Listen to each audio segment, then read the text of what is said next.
जय माँ आदिशक्ति, जय माँ जगत जननी, जय माँ जगदम्बा। माता बगलामुखी का मूल मंत्र एक ऐसा दिव्यास्त्र है जो हर प्रकार के कार्य को करने में समर्थ है। बहुत सारे लोग हैं भाई, परेशान रहते हैं भूत प्रेत बाधा से। कुछ ऐसी बाधाएं होती हैं जो छोड़ करके जल्दी नहीं जाती। उन्हें एक स्थान दिया जाता है, जगह दिया जाता है। कुछ ऐसी भी ऊर्जाएं होती हैं जिसको किसी भगत या किसी ऐसे तांत्रिक के माध्यम से आपके ऊपर बैठवा दिया जाता है, आपके घर परिवार पे, कि भाई वह अछूत होती हैं, उनको कोई महाशक्तियाँ जल्दी स्पर्श नहीं कर सकती। लेकिन माता बगलामुखी किसी को नहीं छोड़ती। इनका यही तो कार्य है कि इनको कोई भी भगत, कोई भी चौकी वाला बांध नहीं सकता। बगलामुखी को बांधने वाला इस पूरे धरातल पे कोई पैदा ही नहीं हुआ है या न होगा। ये खुद ही बांध देती हैं। माता तो स्वयं स्तंभन की अधिष्ठात्री देवी है। इनको कौन बांध सकता है भाई? कुछ ओझा सोखा कह देते हैं हम हनुमान को बांध देते हैं, हम काली को बांध देते हैं, भैरव को बांध देते हैं। बांधो, कब तक बांधोगे? और एक दिन खून फेंक करके मर भी जाते हैं ऐसे बाबा, और गए प्रेत योनि में। अब वो अपने ही परिवार में घूम रहे हैं, अपने परिवार में प्रेत बन के उथल पुथल मचाएंगे। अपने समय के एक बहुत चर्चित बाबा जी थे, अब खुद ही उनके यहाँ लगा ओझाई होने। यही होती है समस्या। महाशक्ति को पूज रहे हो तो महाशक्तियों में ही लगे रहो। महाशक्तियों को पूजने वाला यदि लौकिक देवी देवताओं के चक्कर में पड़ा तो उसका विनाश ही होगा।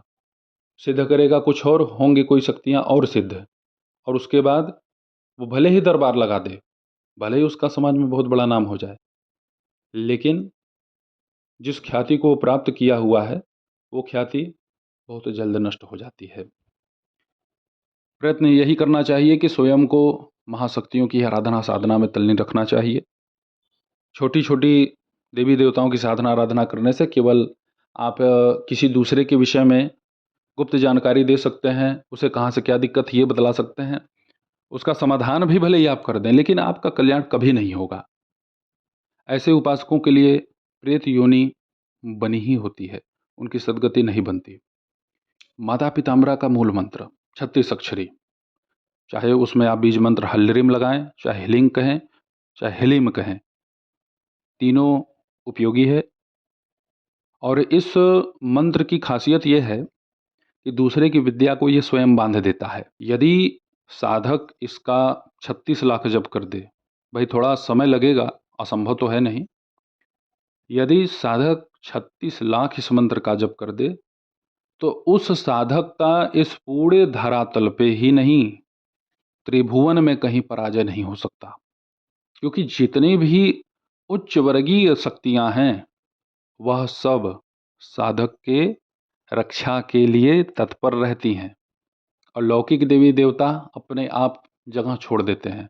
बर्दाश्त नहीं करेंगे ना, इतनी गर्मी लगेगी उन्हें, इतना आंच लगेगा कि वह उस साधक का सामना नहीं कर सकते। और भूत प्रेत का तो बात छोड़ दीजिए। देखिए, हम सफल क्यों नहीं होते? बहुत सारी मनोकामना मन में पाल के पहले ही हम बैठे रहते हैं कि मेरा ये हो जाए, मेरा वो हो जाए, इसीलिए कुछ नहीं मिल पाता। मन एकाग्रचित्त करके साधना करेंगे ही नहीं। देखिए, अगर आप समस्याओं को याद करते हो अपनी पूजा साधना पे, तो आप सफल नहीं होगे, आप फंसते चले जाओगे। माता के स्वरूप का, शस्त्र अस्त्र का, इनके क्रियाकलापों का केवल आप चिंतन करते जाइए, मंत्र जपते जाइए। अपने शरीर को ही शस्त्र तुल्य, अस्त्र तुल्य बनाने की भी भावना रखिए। यही माता पिताम्बरा का मंत्र आपके लिए बिजली जैसा कार्य करेगा। कली काल में कम से कम 1.25 लाख तो किसी भी मंत्र का जप अपने पास होना ही चाहिए। और माता बगलामुखी का मूल मंत्र, इससे आप जितनी भी आपकी समस्या होगी उन प्रत्येक समस्याओं को नष्ट कर सकते हैं। और उतना ही नहीं, बड़े से बड़े शक्तिशाली जो देवता हैं वह आपको धन यश मान स्वतः ही दिलाना प्रारंभ कर देंगे। कर्म के अनुसार भोग सभी भोग रहे हैं। मैंने पहले ही कहा, चाहे आप हो चाहे हम हो, कर्म के ही अनुसार सुख दुख सबको मिल रहा है। और माता रानी तो प्रारब्ध भी काट देती है, बुरे प्रारब्धों को भी माता बगलामुखी नष्ट कर देती हैं। इनकी साधना आप करके तो देखिए। बहुत लोग कहते हैं कि कई साल से कर रहा हूँ गुरुजी, कुछ लाभ नहीं हो रहा है। तो किसी योग्य कुशल गुरु से दीक्षा ले लें आप, या किसी योग्य कुशल गुरु से आपका मार्गदर्शन होता रहे, तो यही मंत्र की शक्ति आपकी बढ़ जाएगी। बहुत सारे लोग हैं जो ये कहते हैं कि मेलड़ी मसानी है, मदानन है, चौगानन है। अगर जो इनका भक्त होगा वो हर प्रत्येक शक्तियों को बांधने में समर्थ है, वो भूत प्रेतों को भी बांध देते हैं। उनकी शक्ति किसी के ऊपर चला दी जाए तो फिर उसका बचना मुश्किल है। देखिए, मैं ज़्यादा कुछ नहीं कहूँगा। ज़्यादा बोलने का अर्थ ये है कि भाई आज के परिवेश में 50 से 60% लोग इन्हीं शक्तियों को पूज करके बाबा जी बने हुए हैं। श्रेष्ठ और उच्च स्तरीय साधना करने वालों को अगर आप ढूंढेंगे तो बहुत कम मिलेंगे। तो मैं इसमें केवल यही कहूँगा कि इन शक्तियों का उद्भव हुआ कैसे, इनकी उत्पत्ति कैसे हुई है, आप एक बार उस पर जांच कीजिए। उसके बाद आप खुद ही समझ जाएंगे कि मेलड़ी मसानी है कौन, मदानन कौन है, चौगानन कौन है, यह सब लौकिक देवी देवता कौन है, आप अपने आप समझ जाएंगे। मैं इसलिए इस पर नहीं बोलना चाह रहा क्योंकि विवाद हो जाएगा।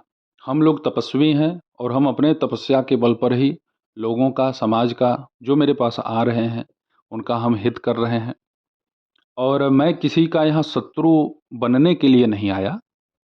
आप इनका इतिहास पढ़िए, इनकी उत्पत्ति हुई कैसे।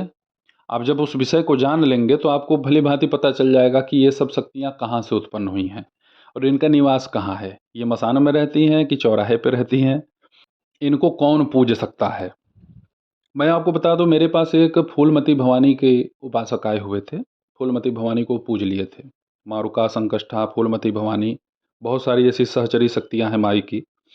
इन शक्तियों को पूज लेने वाले समाज का और लोगों का भला तो कर ही रहे हैं, लेकिन जब इनकी मृत्यु होती है तो यही शक्तियां इनके परिवार में उथल पथल मचा देती हैं। बहुत भयंकर, सही ही नहीं होता। कोई बहुत बड़ा तपस्वी होगा तो वही इन सभी शक्तियों को समेट करके ले जा करके गंगा में विसर्जित करवा देता है, या किसी देव स्थान पर ले जा करके बैठवा देगा, या किसी चौक चौराहे पर। बहुत बड़ी समस्याएं ये सब देखने को मिलती हैं। तो ऐसा पूजा पाठ क्यों करना, क्यों करें हम ऐसी साधना कि बाद में वो हमारे परिवार का ही नाश कर दे। और हम तो भाई ऐसा देख रहे हैं, इसलिए हम ऐसा आपको सचेत कर रहे हैं। तो माता पिताम्बरा के मूल मंत्र की साधना आप कीजिए। इस मंत्र से बड़ा शक्तिशाली कोई और व्यवस्था आपको देखने सुनने को मिलेगा ही नहीं। एक बार करके देखिए, आपको पता चल जाएगा कि माता पिताम्बरा का मूल मंत्र क्या है। और माता बगलामुखी के मूल मंत्र का जब आप मन लगा करके साधना करेंगे तो माता बगलामुखी आपको इतनी सारी व्यवस्थाएं अपने आप समझा देंगी कि आपको किसी के पास जाने की आवश्यकता ही नहीं होगी। बहुत कुछ दे देंगी। मेरे पास जो ये फूलमती भवानी को पूजे हुए उपासक थे आए, बात करते करते ही गर्दन झुमाने लगते थे, गर्दन अकड़ जाती थी, हाथ पैर अकड़ जाते थे, यहाँ तक कि मलमूत्र बाहर हो जाता था उनका, पूरा मुख टेढ़ा हो जाता था। उस अवस्था में उन्होंने अपना जो है सारा उन्होंने बात बतला दिया कि भाई मैं फलाने, उन्होंने बतलाया कि भाई वो फूलमती भवानी है। तो हमने ये पूछा उनसे कि इसको इतनी पीड़ा कष्ट क्यों हो रही है, तो उन्होंने सब बतलाया कि भाई इसका दादा था, वो मुझे पूजता था, ये पूज नहीं रहा है तो इसे मैं कष्ट दे रही हूँ। मुझे जो भोग चाहिए वो कोई मुझे दे नहीं रहा है, मेरी पूजा नहीं हो पा रही है। और ये पूजा करने में सक्षम थे नहीं, ये कहते थे कि मैं ये सब गुरुजी करना नहीं चाहता। तो मैंने उनसे ये निवेदन किया कि माता अब आप ही बताइए, जब ये आपका पूजा नहीं करेगा तो फिर आप इसके यहाँ क्यों रहना चाह रही हैं। आप इसका कोई एक उचित समाधान बतलाइए, आपको कहीं ले जा करके भाई व्यवस्थित कर दिया जाए। हालांकि उन्होंने अपना भाई उपचार स्वयं बतलाया और जैसा उन्होंने कहा उसी अनुसार क्रियाएं की गई और लाभ भी हुआ। माता फूलमती भवानी उनको छोड़ दी। तो भाई हम क्यों पूजें ऐसी शक्तियों को कि बाद में जाकर के वो हमारे लिए ही श्राप बन जाए। इसीलिए कहा जाता है कि महाशक्तियों की आराधना साधना कीजिए, उसी से आपका हित कल्याण होगा। व्यर्थ के पूजा पाठ में फंसने उलझने से कोई मतलब नहीं है।